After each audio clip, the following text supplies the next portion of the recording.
Hello everyone, welcome to in this session. My dear friends, Educom पर आपका स्वागत है। दोस्तों, हम इंडियन पॉलिटी एंड गवर्नेंस की अपनी सीरीज में मौलिक अधिकारों पर चर्चा कर रहे थे।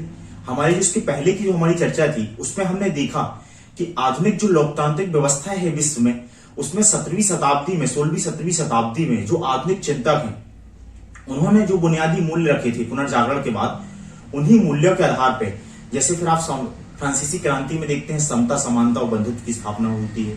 अमेरिकी क्रांति होती है, बिल ऑफ राइट्स के तौर पे वहां मौलिक अधिकारों को सम्मिलित किया जाता है अमेरिकी संविधान में। तो वहां से आधुनिक जो लोकतांत्रिक राइट्स हैं उनको सम्मिलित करना स्टार्ट किया गया था। जो हमारा 1215 हमारा नहीं, जो ब्रिटेन में जो 1215 में जो चार्टर एक्ट आया था किंग जॉन के द्वारा लाया गया था सामंतों की मांग के आधार पर, वहां पर पहली बार मौलिक अधिकारों की बात की गई थी। ये सब हमने थोड़ी संक्षिप्त चर्चा देखी थी। उसके बाद जो मौलिक अधिकार की विशेषताएं हैं, मौलिक अधिकारों की जो प्रमुख विशेषताएं हैं, उनके बारे में हमने थोड़ा सा चर्चा की थी। उसके बाद की जो हमारी चर्चा आज हम जो करने जा रहे हैं उसमें हम देखिए आर्टिकल 12 जो है, हमने जो मौलिक अधिकारों की पृष्ठभूमि है और जो विशेषता है उसको कंप्लीट कर लिया था। आज की जो चर्चा में जो आर्टिकल 12 में राज्य शब्द की परिभाषा है, अर्थात आर्टिकल 12 में राज्य शब्द की परिभाषा ने देखिए ये बताया गया कौन कौन सी अथॉरिटी जो है उनका आशय राज्य से है या राज्य को रिप्रेजेंट करती हैं, तो उन अथॉरिटियों के बारे में। साथ ही आर्टिकल 13 में विधि शब्द की जो परिभाषा है उसे हम देखने वाले हैं। और फिर आर्टिकल 14 जो समानता, और 14 से लेके 18 तक जो समानता और समानता या समता का अधिकार जिसे कहा जाता है, 14 से 18 तक वो जो स्टार्ट होता है, उसके अंतर्गत हम 14 का जो एक भाग है विधि के समझ समता या समानता का अधिकार, और उसके जो अपवाद हैं हम उसको आज पढ़ने वाले हैं। इसका जो दूसरा भाग है किन आधारों पर प्रतिबंध लगाया सकता है, उसको हम अपनी नेक्स्ट लेक्चर की चर्चा में देखने वाले हैं।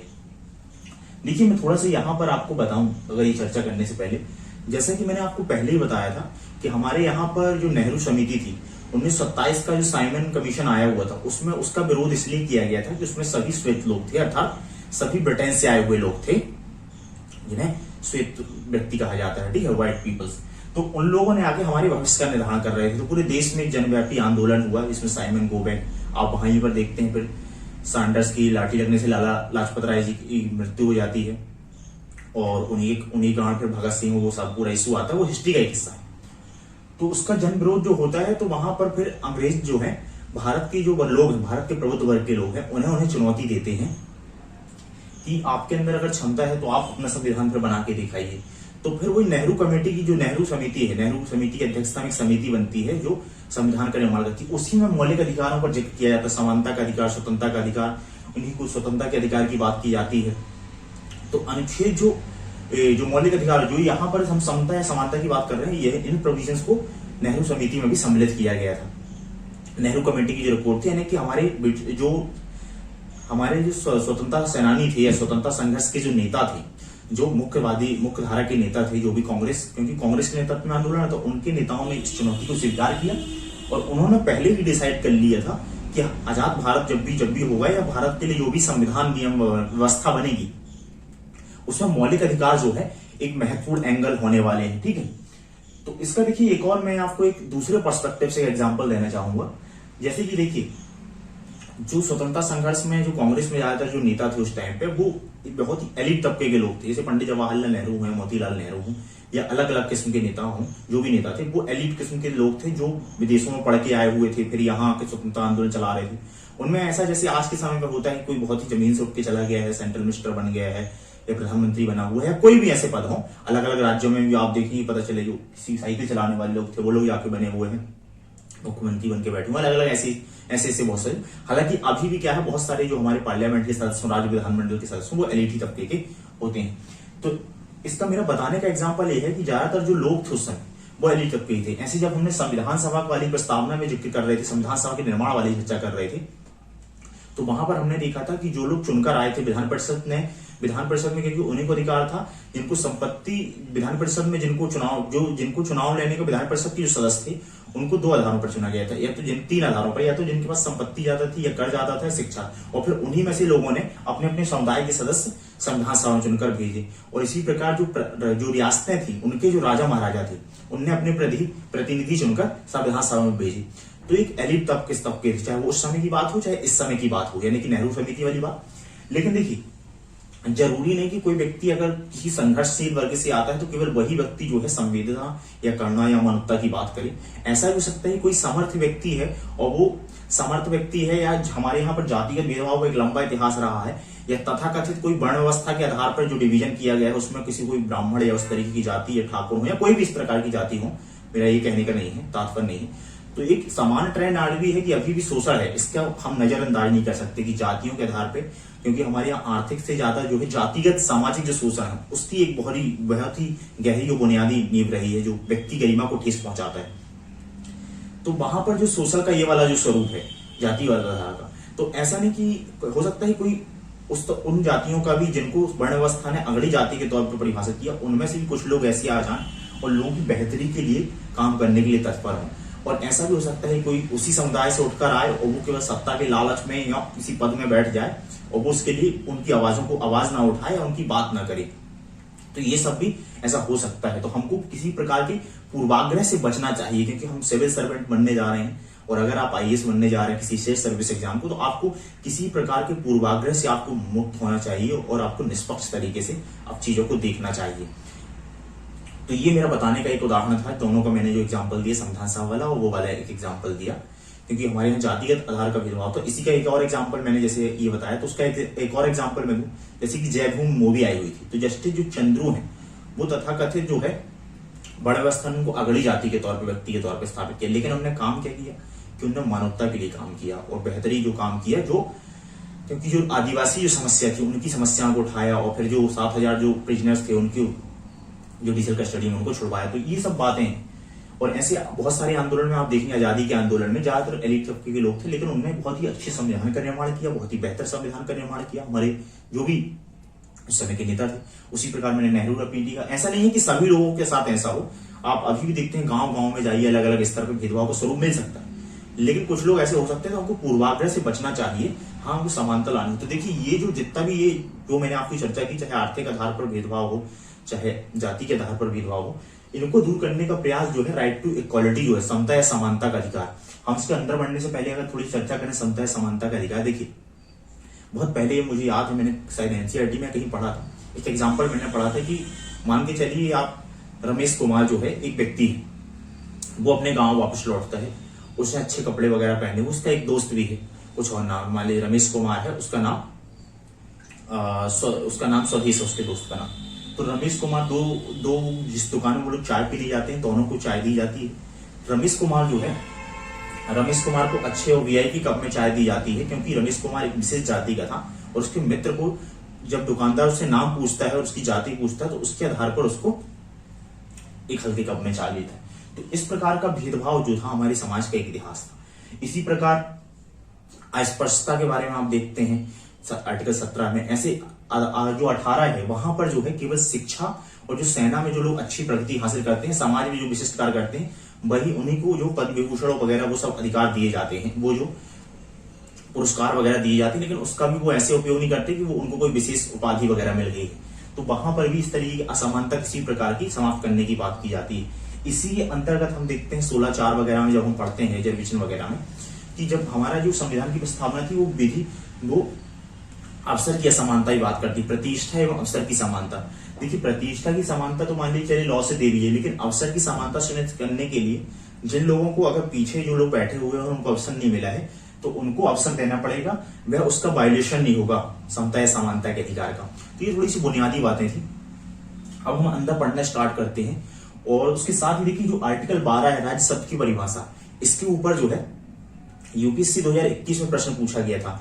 यूपीएससी के ट्रेंड में अब क्या हो रहा है कि साथ ही, और ये प्रश्न अगर आप लक्ष्मीकांत की पढ़ते तो उसके थ्रू आप सॉल्व नहीं कर सकते थे, जो डेफिनेशन थी स्टेट शब्द की परिभाषा की आई थी।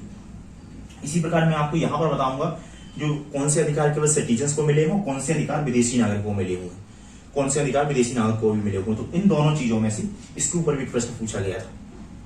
देखिए आपको इन चीजों को समझना होगी, थोड़ी सी गहराई में पढ़ने की मांग हमसे की जाती है कि हम जो पढ़ रहे हैं उसको कंटेंट को पढ़ें, साथ ही डेफिनेशन वगैरह हम तैयार करते चले, जैसे स्वतंत्रता समानता, जो राजनीतिक सिद्धांतों में जो चीजें आती हैं उनको हमको थोड़ा सा पॉलिटी के पढ़ते टाइम उसको भी ध्यान में रखना। हम प्रयास करेंगे कि ऐसे टर्मिनोलॉजी को भी हम थोड़ा सा पढ़ते चले अपनी लक्ष्मीकांत से आगे बढ़ के थोड़ा। तो आर्टिकल 12 जो है वो राज्य शब्द की बात करता है, हालांकि स्पष्ट तौर पे हमारे संविधान का अनुच्छेद राज्य को परिभाषित नहीं करता, वो ये बताता है कौन कौन सी अथॉरिटी जो है राज्य को रिप्रेजेंट करेंगी। जैसे कि केंद्रीय जो हमारी विधायिका कार्यकारी और उनसे मिलने वाली जो उनके अंगों से केंद्रीय सरकार, उनसे मिलकर बनने वाली भारत की संसद और केंद्रीय सरकार। इसी प्रकार राज्य की विधायिका और कार्यकारी अंगों और उनसे मिलने वाली राज्य की सरकार और राज्य विधानमंडल।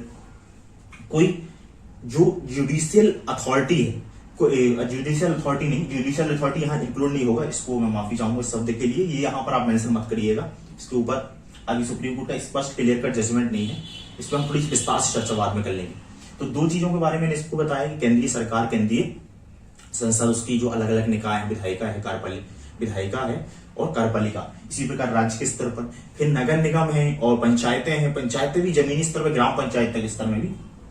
फिर कोई भी कैसी अथॉरिटी, जैसे कि कोई लॉ के माध्यम से कोई कंपनी बनाई गई हो, ओएनजीसी वगैरह, इस तरह की कोई कंपनी है जो विधि के द्वारा बनाई गई है, तो वो सभी राज्य का प्रतिनिधित्व करती हैं, ठीक है, इस संविधान के अनुच्छेद 12 के हिसाब से। लेकिन सुप्रीम कोर्ट ने इसमें जजमेंट में कहा है कोई भी ऐसा निकाय या अथॉरिटी जो राज्य का प्रतिनिधित्व करती है, जैसे कि कोई कंपनी है, वहां अगर सरकार वहां अपॉइंटमेंट कर रही है, सरकार वहां पर देख रही है किस प्रकार से प्रक्रिया, प्रशासन किस प्रकार से लोगों को हायर पोस्ट में अपॉइंटमेंट कर रही है, संचालन हो रही है, तो वो सब राज्य की परिभाषा के अंतर्गत आएगी। और राज्य की परिभाषा इसलिए परिभाषित करना जरूरी थी क्योंकि राज्य के खिलाफ ही जो है मौलिक अधिकार मिले हुए हैं। अगर किसी के मौलिक अधिकारों का उल्लंघन होता है तो वो राज्य के खिलाफ जाएगा। तो आपको ये, जब आप लॉ वगैरह पढ़ते हैं आप या एडवोकेसी करते हैं, तो आपको क्लियर होना चाहिए राज्य के मीनिंग में क्या क्या आता है। तब आप फंडामेंटल राइट्स का जो वायोलेशन होता है, तब आप जाके हाईकोर्ट या सीधे सुप्रीम कोर्ट में जाके अपनी याचिका लगा सकते हैं मौलिक अधिकारों के अंतर्गत और रिट पिटीशन वगैरह में। ये है। और जो 2020 में यूपीएससी में प्रश्न आया था तो उसमें 4 ऑप्शन आए हुए थे, कौन कौन सा, वो राज्य की परिभाषा में आया। देखिए इनके जो है, अब मैंने एक स्टार्ट कर दिया कि उसमें आपको एमसीक्यू भी मिल जाएंगे, जो भी हम लेक्चर पढ़ेंगे थोड़ा सा आगे पीछे हो सकता है कि मान लो आज हमने ये टॉपिक पढ़ा, इसके कुछ एमसीक्यू हम आज ही, तो अगर जैसे आप कोई भी लेक्चर आप देख रहे हैं तो आप पहले टेलीग्राम पर जाएं और देखिए अगर उसके नीचे जो भी एमसीक्यू आए हों पिछले लास्ट 5 ईयर्स के, अभी हम अप्रोच करेंगे क्योंकि 20-25 साल के बनाना थोड़ा सा जटिल हो जाएगा, अभी पहली बार की हमारी जो सीरीज है। तो लास्ट जो 5 और 7 ईयर के आए हुए हैं उनको हम इंक्लूड करेंगे, जो टॉपिक वाइज आए हुए हैं। तो पहले आप जाएं टेलीग्राम चैनल पर, उसको सॉल्व करें, फिर आके यहाँ पर लेक्चर देखें, ठीक है। तो राज्य शब्द की देखिए डेफिनेशन जो है अलग अलग टाइम पे अलग अलग चिंतकों ने देती रही है। जो स्टार्टिंग टाइम पे अरिस्टोटल वगैरह, अरस्तु वगैरह की जो परिभाषा थी वो एक दार्शनिक परिभाषा थी, लेकिन जो 17वीं-16वीं शताब्दी के बाद जो अलग अलग चिंतक आए उससे हमारे संबंध नहीं है, तो हम पढ़ेंगे नहीं। पॉलिटिकल साइंस के हम यहाँ पर विद्यार्थी हैं, हमको जनरल स्टडी के लिए इंडियन पॉलिटी एंड गवर्नेंस पढ़ रहे हैं। तो देखिए एक डेफिनेट जनसंख्या, डेफिनेट जो पॉपुलेशन होना चाहिए, डिफाइंड पॉपुलेशन होना चाहिए, डेफिनेट एक बाउंड्री होनी चाहिए और एक गवर्नमेंट होनी चाहिए और साथ ही संप्रभुता यानी कि सॉवरेनिटी होनी चाहिए। अर्थात एक परिभाषित जनसंख्या होना चाहिए राज्य की परिभाषा के लिए, एक निर्धारित सीमा होनी चाहिए, एक सरकार होना चाहिए और उसकी अपनी संप्रभुता होना चाहिए आंतरिक और बाह्य मामलों में, तो उसे हम एक राज्य कहेंगे। ये राज्य की बात हुई। अब आते हैं आर्टिकल 13 में विधि की बात में। विधि की परिभाषा में क्या सम्मिलित है कि विधि में जो है यहां पर ये इसलिए परिभाषित किया गया है कि विधि के असंगत कोई भी जो विधियां, जो फंडामेंटल राइट्स के असंगत, यानी कि फंडामेंटल राइट्स से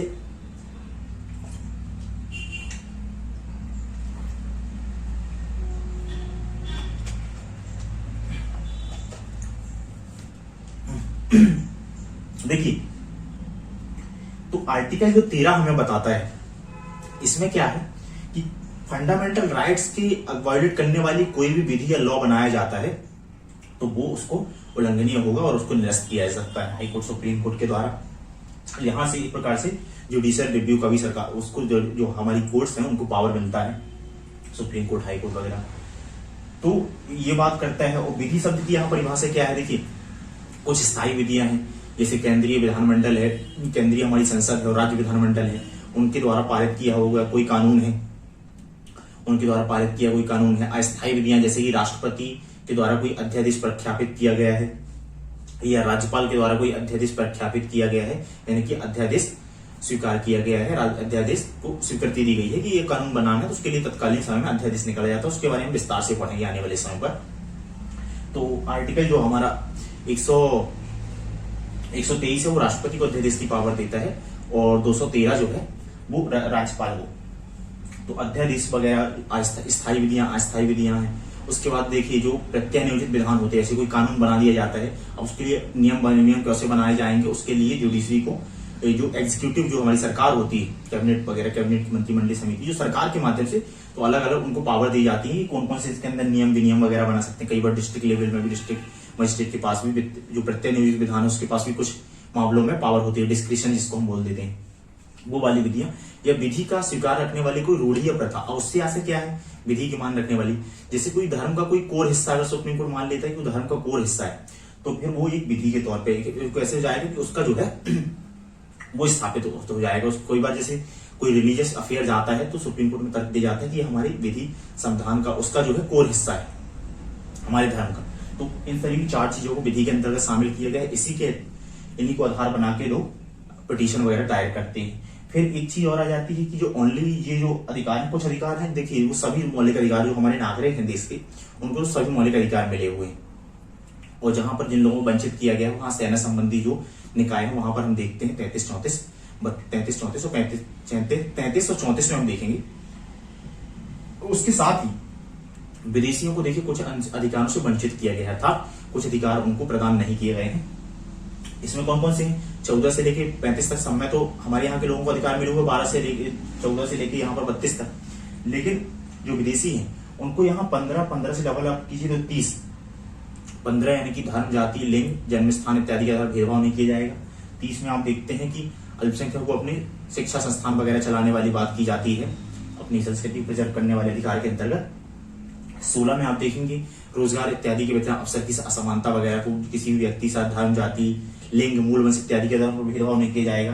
यही प्रकार से 29 यहाँ पर संस्कृति वाला संस्कृति शिक्षा का अधिकार, और यहाँ पर 15-16 समानता के अधिकार के अंतर्गत, और फिर यहाँ स्वतंत्रता के अधिकार के अंतर्गत अनुच्छेद 19। तो ये जो है विदेशियों को प्राप्त नहीं है।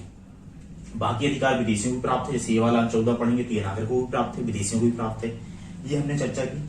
साथ ही इसके बाद जो है हम अगर यहाँ पर आ जाए राइट टू इक्वलिटी की बात करें, समानता के अधिकार की हम बात करें, थोड़ा सा हम जल्दी पढ़ते हैं क्योंकि फिर टाइम हमारा ज्यादा हो जाएगा और फिर वीडियो अपलोड करने में काफी टाइम लग जाता है, वीडियो की जो लेंथ है वो काफी बढ़ जाती है।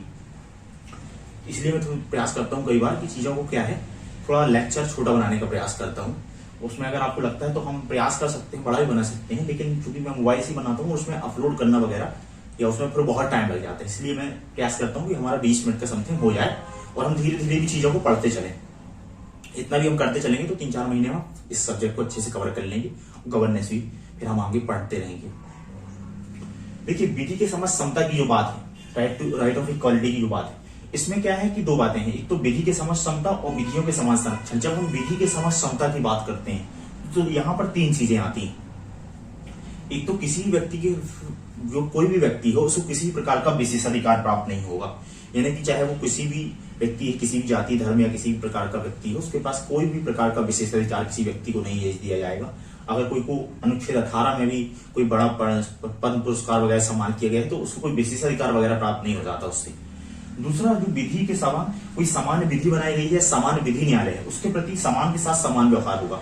जैसे ये देखिए, अगर आप किसी केस में पकड़े जाते हैं, जैसे अभी आर्यन खान वाला एक मामला चल रहा था, तो अगर उनको वहां पर जुडिशियल अगर उनका कन्विक्शन ठहराया जाता है कि हाँ उस केस में दोषी पाए गए, अगर ऐसा ठहराया जाता तो भी उनको भी वही सजा होती। अगर कोई कमजोर व्यक्ति है, कोई मजदूर का बेटा है, कोई जमीन स्तर पे है, कोई मिडिल क्लास वर्ग का है, वो भी उस केस में पड़ता है, तो वहां पर हो सकता है उसके खिलाफ ट्रीटमेंट थोड़ा सा अलग हो, वीआईपी होने का कांड ना होने का, लेकिन जुडिशियल में अगर वो उस दोष के लिए उतना पाएगा तो उसको उतने ही सजा दी जाएगी। ठीक है। साथ ही क्या होता है कि जैसे कोई लॉ वगैरह बनता है तो उसमें स्पेसिफिक सजा नहीं दी जाती है। जैसे कोई अपराध निर्धारित किया गया तो उसमें ऐसा नहीं होता कि स्पष्ट तौर पर हर अपराध की धारा में नहीं लिखा जाता कि ये अपराध किया गया है तो 6 साल की सजा होगी, ये अपराध किया गया है तो 3 साल की सजा होगी। थोड़ा सा डिस्क्रिप्शन दिया जाता है, 6 माह की सजा होगी कि 5 माह से लेके 6 माह तक की सजा होगी, 3 से लेके 6 माह तक की। तो जुडिशियल उसकी फिर इंटेंसिटी कितनी है उस अपराध की, उसके आधार पर जो जजेस होते हैं, जो निर्णय सुनाते हैं, उसके आधार पर वो फैसला देते हैं। थोड़ा सा डिस्क्रिप्शन उनको मिलता है, क्योंकि ऐसा अल्टीमेट लॉ नहीं बनाया जाता है, नहीं तो फिर वो क्या है कि वायलेट हो जाएगा, क्योंकि कोई एक अपराध क्या उसकी इंटेंसिटी या उसका स्तर भी अलग अलग प्रकार का हो सकता है। ठीक है।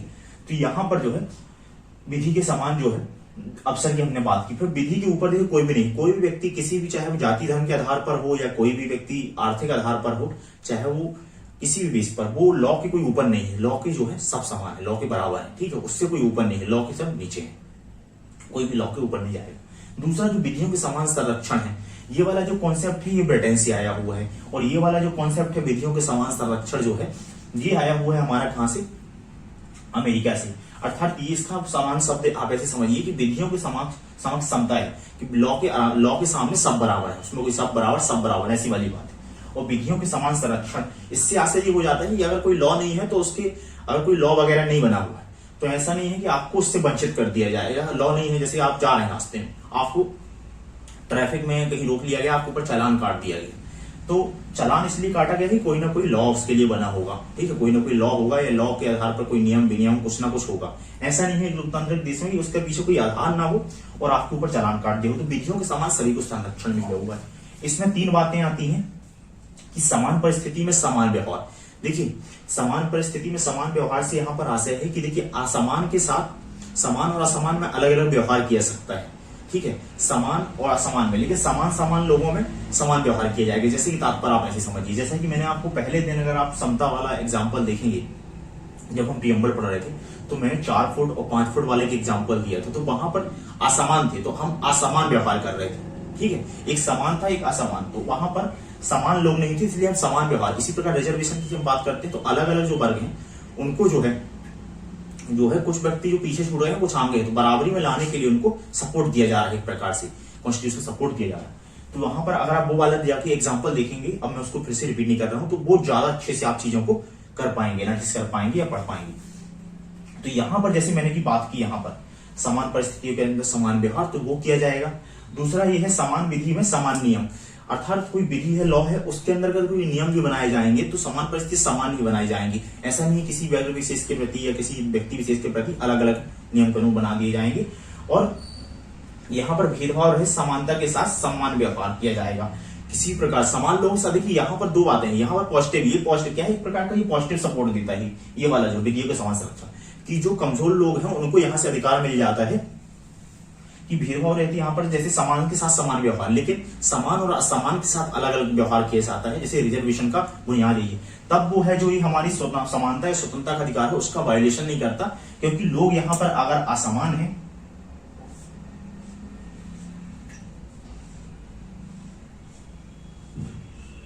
तो इनके साथ अलग अलग व्यवहार किया सकता है। देखिए अगर ये 2 लोग समान हैं, जैसे कि ऐसे एक और एग्जांपल से समझिए कि महिला और पुरुष के मामले में, अगर महिलाओं के साथ क्या है कि ज्यादा वैसे ही सोशल वो चीजें बुनियाद है, तो इसलिए महिलाओं को कई बार क्या है अधिक लॉ में प्रोटेक्शन दिया जाता है, क्योंकि उनको दिया, लेकिन उसको तात्पर्य नहीं कि हर व्यक्ति उल्लंघन करने बैठ जाए। इसी प्रकार देखिए अगर कोई पोक्सो एक्ट के अंतर्गत आता है, कोई बच्चा चिल्ड्रन उसने कोई अपराध किया है, किसी अडल्ट व्यक्ति ने अपराध किया है, तो दोनों के लिए सजा के प्रावधान अलग अलग हो सकते हैं, क्योंकि यहाँ पर दोनों असमान है। लेकिन अगर कोई अडल्ट, दोनों व्यक्ति हैं, दोनों की अगर यहाँ पर भी 2 कंडीशन है, अगर किसी की मानसिक स्थिति अलग है, किसी की मानसिक स्थिति खराब है, तो दोनों कंडीशन देखी जाएगी, क्योंकि यहाँ पर एक व्यक्ति के साथ अलग सिचुएशन, एक के साथ अलग है, तो दोनों को एक ही कानून में या एक ही तरह की से ट्रीटमेंट नहीं दिया सकता है। तो ये इस प्रकार से ये बातें करता है ये वाला जो अधिकार है, और यही जो है ये एक प्रकार से पॉजिटिव प्रोविजन है, क्योंकि ये बताता है कि जो कमजोर लोग हैं या किसी के आधार पर जो पीछे लोग हैं उनको आगे आने का या बराबरी से लाने का अवसर प्रदान करता है। देखिए मुझे लगता है कि अभी 20 मिनट से हमारे हो चुके होंगे, इससे ज्यादा हो चुके होंगे, तो हम अपने इस लेक्चर को भी यही समाप्त करते हैं। हम नेक्स्ट लेक्चर में जो है समता के जो अपवाद है और इसका जो समता के अपवाद, साथ ही इसका जो दूसरा पार्ट है किसके आधार पर इसका उल्लंघन किया सकता है, हम उसके बारे में चर्चा करेंगे। फिर यहाँ पर अब हमारी चर्चा थोड़ी सी क्या है कि जैसे अभी चीजें हम कॉन्सेप्ट थोड़ा सा कम पढ़ेंगे, लेकिन हमारी चर्चा ज्यादा होगी, क्योंकि आपकी अंडरस्टैंडिंग अच्छी होनी चाहिए, तभी आप प्रीलिम्स में क्वेश्चन आने वाले हो, मेंस के जो आंसर लिखने हैं उसमें आप अच्छे से अप्रोच कर पाएंगे। जब आप चीजों को स्पष्ट, आपके दिमाग में चीजें क्लियर रही, तभी आप आने वाले समय में जब यूपीएससी में अपीयर होंगे तो आप क्वेश्चन कर पाएंगे, क्योंकि बहुत सारे क्वेश्चन कॉन्सेप्ट के लेवल पे पूछे जाते हैं। तो हम अपनी चर्चा को यही समाप्त करते हैं। तो थैंक यू दोस्तों, थैंक यू सो मच।